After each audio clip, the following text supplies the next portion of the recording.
A gente deve promover um ambiente, um jeito de falar que faça com que seu filho perceba que errou, mas ao mesmo tempo a gente não precisa crucificá-lo por causa disso. A gente precisa dar uma oportunidade dele se retratar, dele superar aquilo.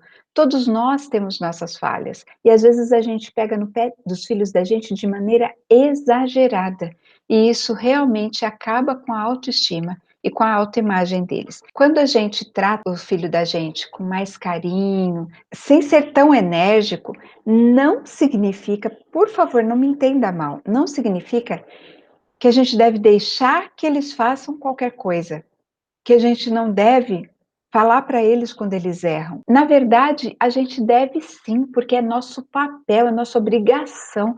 Não é isso que eu estou dizendo. Eu estou dizendo que a maneira como você fala é que pode estar equivocada. Foi para isso que Deus colocou a gente aqui nesse mundo, para orientar essas crianças, esses jovens, para dizer para eles, dar para eles a noção do que é certo e do que é errado. A gente não deve abrir mão do nosso ponto de vista, da coisa que a gente acha que é certo, e dizer para eles o que a gente acha que é certo, e dizer para eles o que a gente acha que é errado. E muitas vezes essas opiniões vão ser conflitantes, que a maneira como a gente às vezes rechaça a opinião deles, ou como a gente chama atenção, ou como a gente pune, ou briga, dá bronca, é agressivo demais. Não precisa ser tão agressivo. Pode ser feito o nosso papel de chamar a atenção sem agredir a criança, sem ser ríspido, sem ser rude, sem ser mal educado. A gente não fala assim com as pessoas.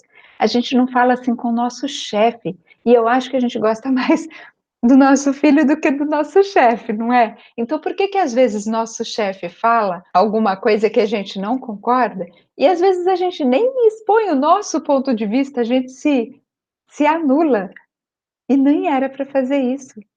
A gente se anula, a gente não expõe o nosso ponto de vista para o nosso chefe, porque nós não sabemos expor os nossos pontos de vista.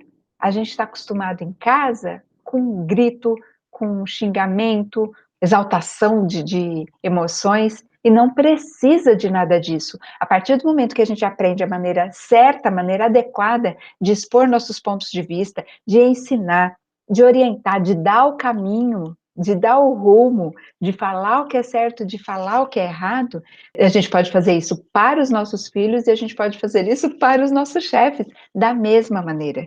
Se a gente não fala para o nosso chefe, não é porque a gente tem medo de ser mandado embora, é porque nós não aprendemos como é que a gente fala as coisas.